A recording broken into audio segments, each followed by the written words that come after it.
I guess it's time now that we spend a very pleasant few minutes with America's favorite young couple, Ethel and Albert.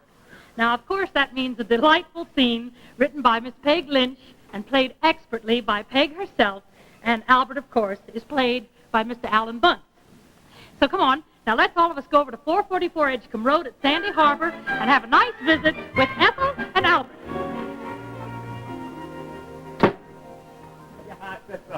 Uh-huh. Ethel, honey. Come on, Joe. Come on right in. Come on. Make yourself at home. You know, I don't think I should just barge in here for dinner like this. Look, it's okay, for Pete's sake. Ethel isn't like otherwise. She won't mind, you know. She's not that kind at all. She always says, what's one, more or less, you know. Oh.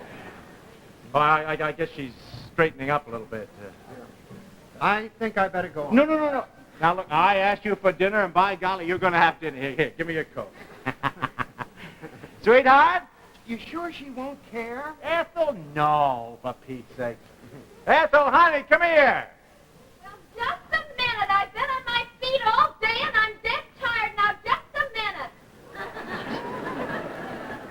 minute. Guess she's been on her feet all day. I think I better go No, on. now, look, you're coming here, Joe, now, look, for Pete's sake. You know women. Yeah, I know women. That's why I think I better go on.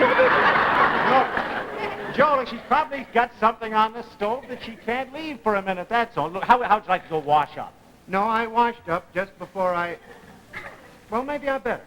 Yeah, okay, look, right up at the top of the stairs, Joe, the first door on the right, okay? Yeah, that's it right there. Oh, hello, dear. Honestly, it just seems like I've done nothing but lug things up and downstairs all day long. I've scrubbed all the woodwork in here and in the dining room. Hello, dear. Hi. Oh, sorry I was cross with you just a minute ago, honey, but I'm so tired I could just drop. Oh, that's okay, honey. I was just trying to tell you that I brought Joe Bemis home for dinner. You what? I brought Joe Bemis home for dinner. You asked somebody for dinner? Right in the middle of house cleaning? Please, he's upstairs, darling. You knew I was house cleaning. Well, I know, but I didn't think... I was Well, I thought you'd be all through. Through in one day? Please, honey, will you? I haven't done any shopping at all. We don't have any... I was going to have leftovers. Well, it's all right. Joe doesn't expect anything. I told him he'd have to take potluck. Potluck? We have one chicken leg and a wing. Well, can't you open up a can or something? Open up a can or something and tickle the man. Well, look at me. Look at the way I look. Oh, honestly, and of course, of all days, of course, you knew that I was house cleaning. Had to bring somebody home for Listen, dinner. darling, please, will you? For Pete's sake, honey, take it easy, darling. You know, but do me a favor. Be mad at me later on, will you, honey? But not now. I told Joe that you were not like most wives, you know. Most wives, furious. Didn't even phone. Listen, please, honey, be my sweet baby, won't you, honey? Not in front of Joe. Baby and Joe Bemis, of all people, when you know how fussy Myrtle Bemis is, probably the best cook in town, everything is always just so. Darling, look, Joe is not that way, honey. He's just like one of us. You know, he's just like an old shoe. What am I supposed to serve this old shoe? Well, I don't know. Maybe fillet of sole? Well, not fillet of sole, but... Why is Myrtle Bemis getting dinner for her own husband? She's down in Florida, and Joe's been eating out for a week. I thought it'd be nice for him to have a home-cooked meal. Look, I like Joe, but why you have to ask him when you knew that I...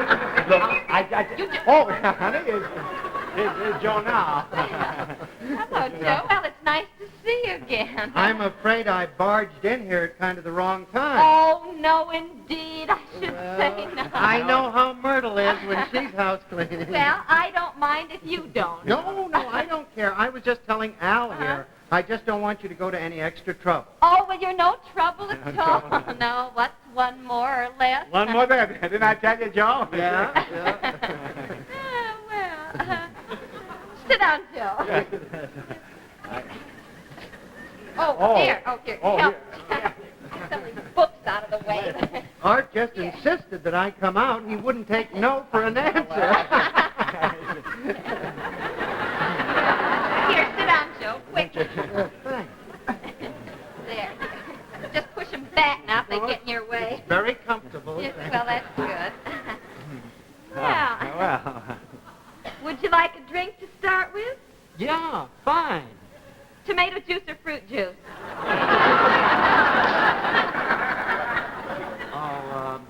Tomato juice would be fine. Dear? Yeah, that'd be fine, honey.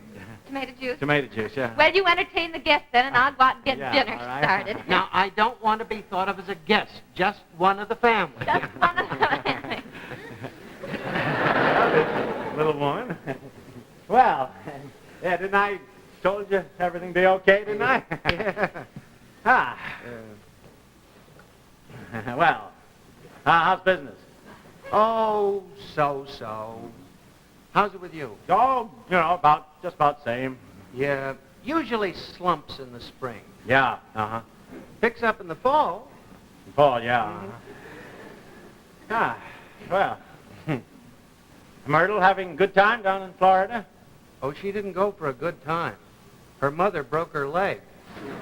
Oh, well, I'm sorry to hear that. Yeah, 2 places. Is that so? Yeah. Slipped in the bathtub. Is that so? Yeah. Well, these things happen. Oh, yeah. Uh-huh. In fact, they say that 68% of all accidents are household accidents. Is that a fact? Yeah. I didn't know the percentage. Yeah, 68%. 68. Uh-huh. Well, that's very interesting. Joe, would you excuse me for a minute? Oh, yeah, sure. Just thought of something.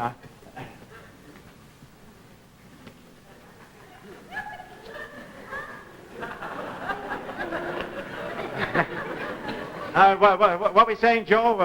I was saying that 68% of all accidents are household accidents. Is that a fact? Yeah. Well, it certainly is. It's incredible. Yes. Yeah. Stop to think. Well, tomato juice? Oh. Joe, sit down. Thanks. Al?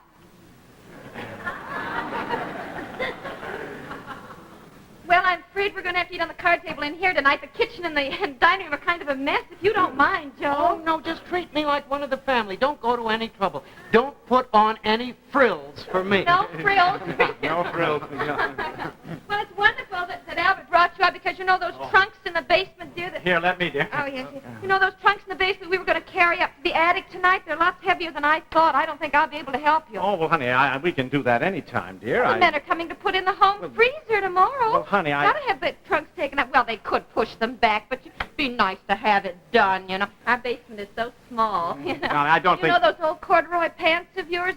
Joe could borrow those so it wouldn't ruin his good suit. I don't think we have to bother Joe to do that. Oh, I sweetheart. bet Joe would be glad to help, wouldn't you? Yes, glad to. Yeah, sure. And there's lots of trash, dear, to be taken out, too. Well, I'd be glad to help. You know, Albert just hates house cleaning, but it has to be done. Well, honey, look, I don't think we need to bother Joe. Would you like a cigarette, Joe? No, I'm a pipe man myself. I think I must have left my coat. Oh, can I get okay. it for you? No, I know right where it is. Now, let's see. I'll get the tablecloth. Pete's sakes, what's the matter with you? I'm asking a guest to do all that stuff. You've got to have somebody to help. He doesn't mind. He's being polite, for Pete's sakes. Now, look, just forget about the food, will you? Joe and I are going bowling anyhow. We'll all go out to dinner. Now, this will solve the whole thing. Just get your... Go anywhere. I haven't had a bath. You have to have a bath. I have to have a bath, for heaven's sakes. And look at me. I just look terrible, honey. I can't go anyplace. I've got a million things to do besides you asking to dinner. Well, that doesn't matter. He'll take a rain check on that, honey. Look, it'll God, settle the no, whole no. thing. Oh. Joe, look at... Ethel and I are just talking. Look, since we're going bowling anyhow, why don't you and I grab a bite to eat down that place next to the bowling alley? After all, the house is kind of torn up. Not that Ethel minds. No, I should say not love to have. You wouldn't starve. You No, know. but, we can just grab a steak sandwich down there at the Viking room, then we'll be right there next to the bowling alley. Yeah, but Ethel wanted those trunks taken up to the attic. Oh, I know. Well, we don't have to bother about that now. No, but if the fellow's coming tomorrow morning to put in the home freezer, besides, she said there's a lot of trash that's got to be taken out. Now, that's no work for a woman. No, I always help Myrtle with her spring cleaning. Oh, well, that's wonderful, Joe. Oh, that's just... Well, I'm sure I'll find something good to eat. Nothing fancy. Nothing fancy. Yeah, I had a very big lunch. All right. Come on, Al. Where are those old corduroy pants? Joe. Probably get some work done before dinner while it's still light. Joe, right at the head of the stairs, there's a pile of clothes on the chair, the corduroy pants right there. There's no tan shirt you can put on, too. I'll get right into them. Come on, Al. We can go bowling anytime. Can't always help out a pretty woman. But I did. Well, isn't he nice? with the spring house cleaning. 500 guys I could have invited out here to dinner tonight, and I had to pick that one. Here. Mother's little helper.